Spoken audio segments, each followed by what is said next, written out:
Modi versus the farmers of Punjab. It's not a communal issue. It's not even an entirely political issue. It's an economic issue. But after the violence of 26 January, which was witnessed across Delhi, what is the future rather of these farm reforms? That is what we're going to discuss today. Now, if I talk about the future of farm reforms, there are three aspects I have to look at. One is that of Punjab, second of the government, and third, how is this relationship going to go forward? How is this relationship going to go from here? Because from 2007 to 2017, BJP played second fiddle to Akalis for 10 years. And they have been the allies of Akalis for a very, very long time. So it's a very, very old relationship, which was decimated by these farm laws. The Akalis chose to walk out because they are very close to the ground on farmers. They wanted to support the farmers. Of course, we have the elections in Punjab next year. So this alliance was broken. But what is in for BJP versus the farmers of Punjab? Let's talk about Punjab first. People do think that Modi really needs Punjab to win. People think that what is happening at Singhu border right now, or what happened on January 26 at the ITO, at Red Fort, across Delhi, that would have any political impact on Narendra Modi in the upcoming state elections. Well, for one, surely it's a law and order issue, but there's also the question of perception. The perception is against the protesters, and rightfully so, for what they have done.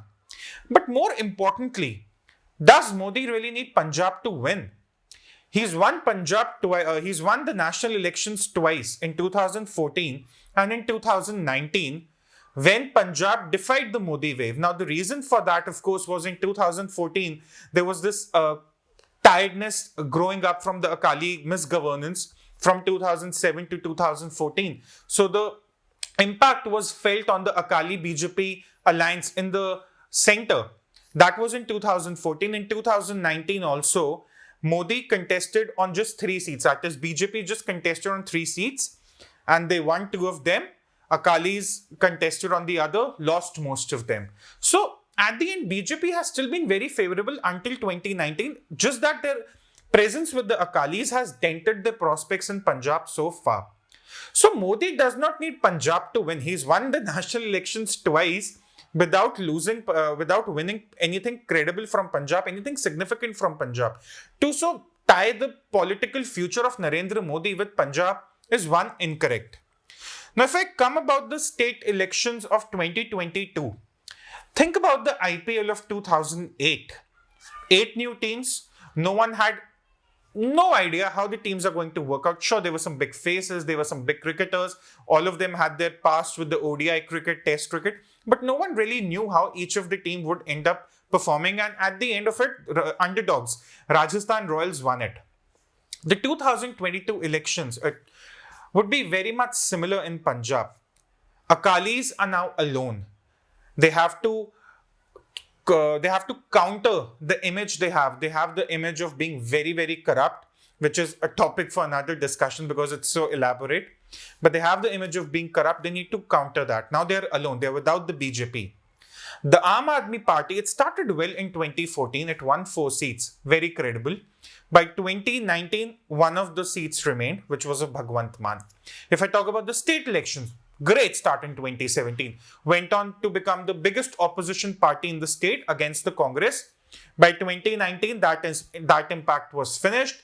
Except Bhagwant Mann, Aam Aadmi Party made no inroad in Punjab as such. In fact, I was on the ground in 2019 in Punjab, and the Aam Aadmi Party was a laughing stock. People wanted BJP to play a greater role in Punjab's politics because they're tired of the captain and the Akali to and fro winning of elections that happens. Because for the last 5-7 state elections, it's either been the Akalis or the captain. So people wanted BJP to play a more active role. But more importantly, Aam Aadmi Party had become a laughing stock. The BJP. Now, the BJP will have a tough inroad in Punjab in 2022. As of now, I do not see them as favorites. No one would see them as favorites for Punjab for 2022. The biggest achievement, if they can manage to pull it off, would be to become the single biggest opposition party in this four-cornered contest. But for that, they'll have to work overtime, build a strong network in the state, which ensures that the Hindu vote, which is currently with Captain Amrinder Singh, comes to the BJP, which will be a very, very significant shift. So will that work out? That's another question. And lastly, the Congress. Now, Amrinder Singh has hinted at retirement. Who knows if he's going to retire? He might say that I'm going to take up another 5 years for the cause of the farmers. You know how the emotional rhetoric works in Punjab's politics. But Congress also has not managed to deliver anything. Captain's promises are still stagnant. The state growth is still stagnant. Agri growth is still stagnant. Industries are still not looking towards Punjab. So even Captain will have a tough job on his hands to retain his seat in 2022. So it will be a very interesting election in 2022 in Punjab. What has made it more interesting is what happened on 26th January. Now, which party would like to see itself associated with a group that might be of Deep Sidhu, that might be of any other farm union leader that supports the cause of Khalistan? Will the Akalis want to be seen as one? Surely not. Will the Congress want to be seen as one? No, because that will have an impact on their other states, because what Amrinder Singh does will have an impact on the future of Rahul Gandhi. So even they wouldn't be stupid enough to flirt with the idea of supporting a union group, a farm union group, which supports the idea of Khalistan, or which was seen at the Red Fort on 26 January or vandalizing Delhi on the same day.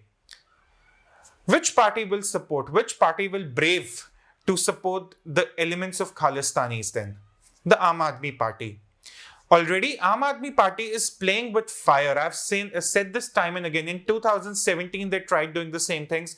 There are many interviews. Many former AAP members have come out and said that in Punjab, Aam Aadmi Party was appeasing to the Khalistani elements, people who still believe that a Khalistan is still possible, as naive as they might be.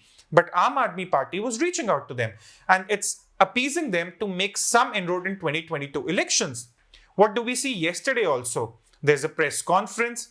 The Aam Aadmi Party does not talk about how it further encouraged the crowds at Singhu. They gave them free Wi-Fi, they gave them free ration. They were completely supporting the farmers sitting there. The mismanagement came to Delhi, the vandalizing came to Delhi. The Aam Aadmi Party did not speak about it, but instead went on to speak how BJP had infiltrated the protest and caused violence on Republic Day. So Aam Aadmi Party is going to play with fire as the 2022 election approaches, and that will be a very bad idea. Coming to the last point is the private sector investment. Now, I wrote a piece on December 10, 2020 on however this protest ends, the end loser would be the farmer of Punjab. Because even if they get the new reforms in place, they'll still have to work very hard to free themselves from the clutches of the middlemen because of the new amendments that were made by the government on December 9 to the farm reforms. It's an article, I'll put the link in the description. Nevertheless, now after what happened yesterday, the entire state will lose. The one finding I had from 2019 when I was on the ground was people said they wanted more investments in the state. Sure, there are two extremes when it comes to agriculture in the state. They're the rich landowners, very much blessed. They are the middlemen. This is one good side of the scale. They are blessed, they are rich, their economy, their incomes, everything is working fine. But there's also the other end, the marginalized farmers, the small farmers. These people, they do not see a future in agriculture for themselves. Their children want more investments. The rich farmers can send their kids to Canada. They can send them to the United Kingdom. The poor farmer cannot afford to do that. So what does he want? He wants more industry in the state. He wants more investment in the state. Now, after what happened at Singhu, after what happened to the Jio Towers in Punjab, if you remember, after what happened at the Red Fort, I keep bringing this up again because a private investor would take that perception in his mind before he starts to think of investing in Punjab. Where does it leave the private sector investment in Punjab? For the last 5 years, Punjab's Mohali, which was supposed to mirror Gurgaon's MG Road, the IT sector has not come up. The international airport, it's still very much stagnant. There's a railway station. There's wonderful connectivity to the national highway which leads to Delhi. But there's still a lot of stagnation if I talk about the IT sector, the services sector in Punjab, if the industry in Punjab, what has been done by the middlemen and protesters and rioters and vandals in these protests will dent private sector investment further. And this is the problem Punjab is going to tackle now in the next 1 year until the 2022 elections, until there's a change of face of the government, a new agenda is put in place. Punjab is put first before the politics. That is for Punjab. Now let's talk about the government. Now, the first question everyone has, it was a very debatable question, is how the government should have responded. The side of the Red Fort being taken over is not a pleasing sight. You can be from any political party. You can be from the left, you can be from the right. But at the end, you would want the nation to prevail. Because if there is no nation, there is no left or there is no right. But the Red Fort being taken over, that's a very sad sight. That was a very, very sad sight, especially on Republic Day. Now, people had this question that why is the Delhi police not being allowed to take further strict action? Why is this vandalizing being allowed? Why can't they probably fire at the protesters as a warning shot or rubber bullets or things like that? Now, it's a very difficult answer to this question, and we are using the benefit of hindsight, and we can say that sure, to not open fire on the protesters, even as a warning, not to kill anyone, not to injure anyone, just as a warning, was an intelligent choice. Because the narrative would have been to create that this is another Jallianwala Bagh happening in Delhi against the farmers of Punjab, a minority group. And that would have been used to further flare tensions in Punjab. So to put it simply, at the cost of the capital for one day, the future of a state was secured from an indefinite, violent future, as we saw in Punjab in the 80s and early 90s. In hindsight, that was an intelligent choice, and for that, we must salute to the Delhi police. Their 400 officers were injured. Some of them are still admitted to hospitals, ICUs, and they did a tremendous job, and they deserve all the credit for that, because to exercise restraint in such an atmosphere deserves all the accolades there are. Now let's come to the BJP's fascism, as some of them are saying. Now BJP has handled these protests very maturely, as I've just said. But to accuse BJP of fascism is also incorrect. The farm groups cannot have 11 rounds of talk with the government, where the government has asked them to list their problems clause by clause. It has given them the option of suspending the laws for 18 months. Agriculture Minister went as far as saying that the farmers are open to come up with their version of the laws. Nothing like this happened. And then the farm union groups are accusing the Modi government of being fascist. This is just hypocritical, if nothing else. So we cannot accuse the BJP government of fascism, because for the last 2 months, they have tried knocking sense into the farmers. They have tried taking their concerns into the policy making. That is why you saw the amendments on December 9, where all the private traders were required to register with the state authority. The private traders were required to pay a cess to the state authority, paralleling the kind of cess that is paid at the APMCs. The December 9 amendments were an example of how the government was willing to concede ground to the protesters. And I'll tell you, if the protesters had taken those amendments, walked away from the protest, they would have embarrassed the government and they could have claimed victory. But as Donald Trump says, there is an art to the deal. The protesters clearly lacked that. So the BJP government cannot be accused of fascism, not at all. They've conceded enough ground.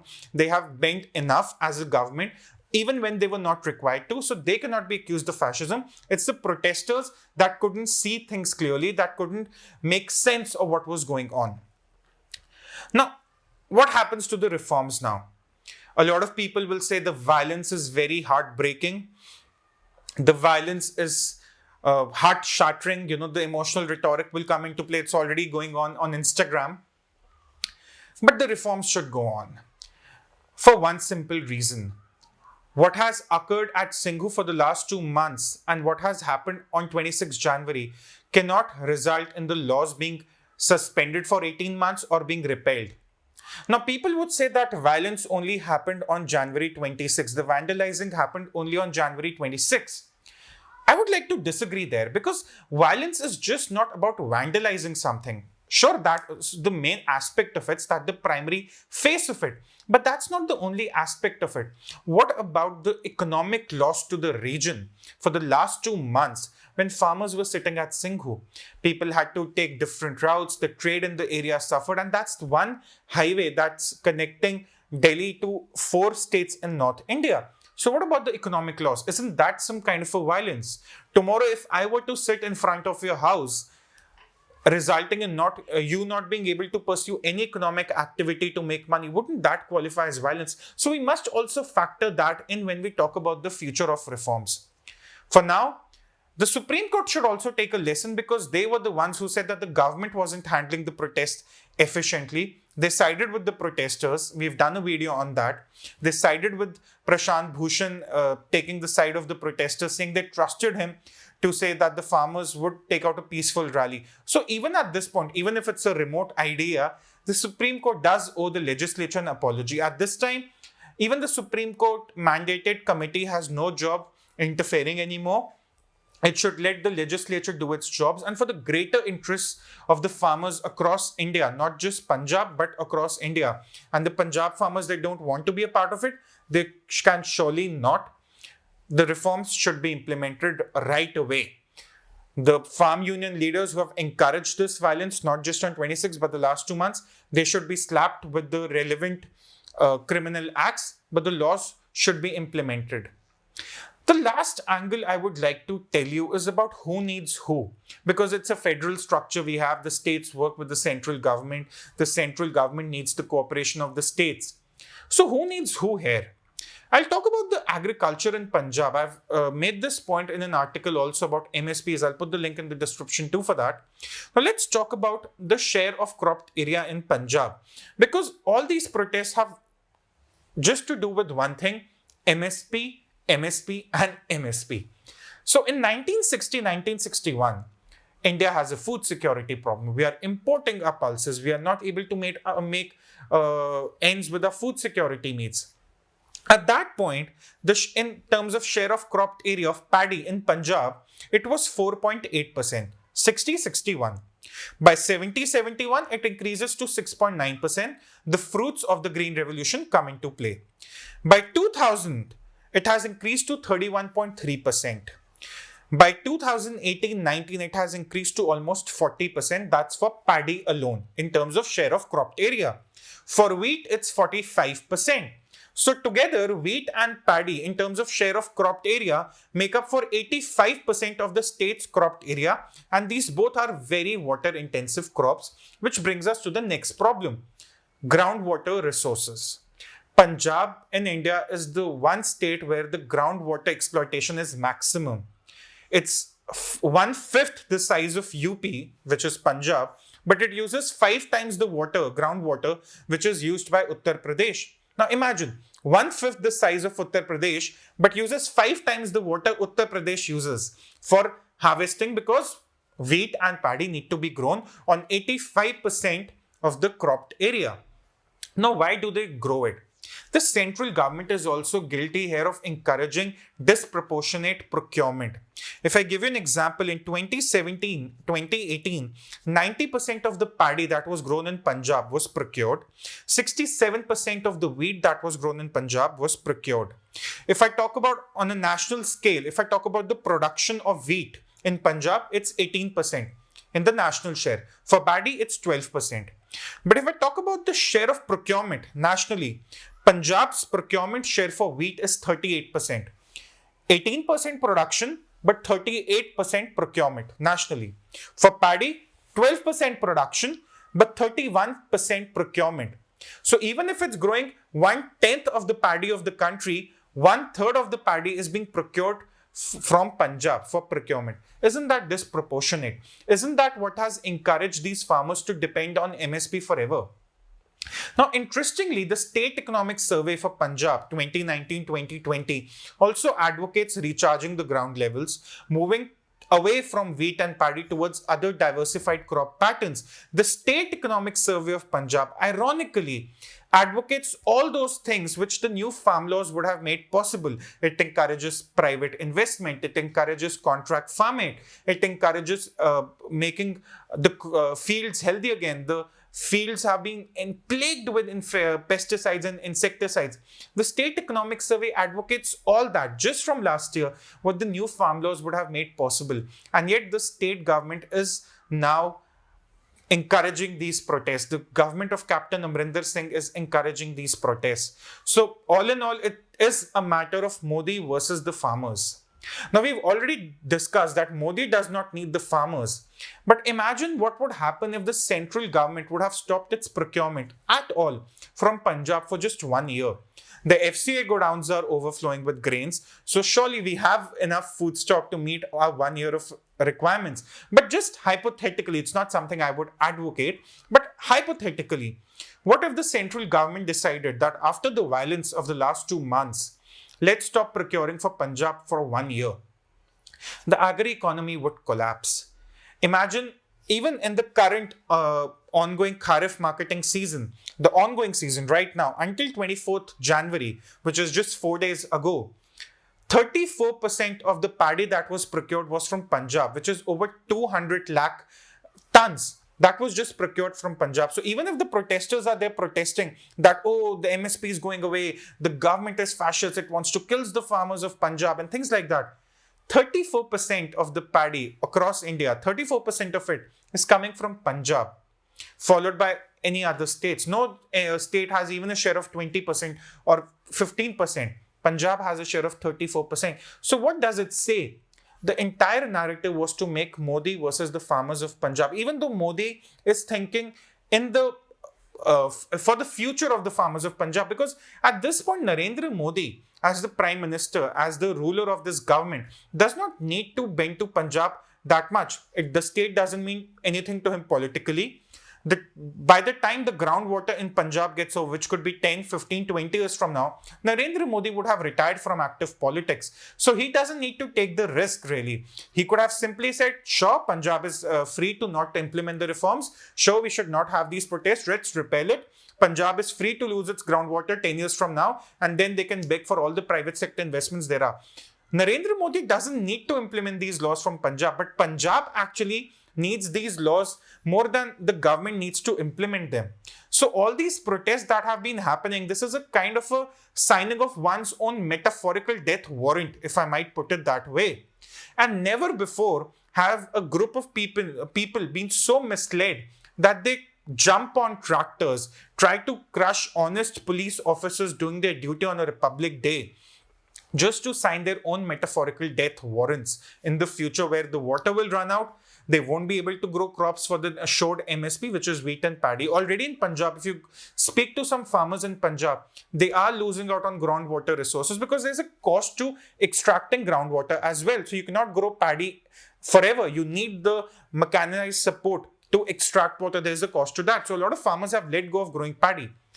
Coming back, Modi does not need to implement these farm reforms, yet for the greater good for Punjab and the country as a whole, he's implementing these reforms.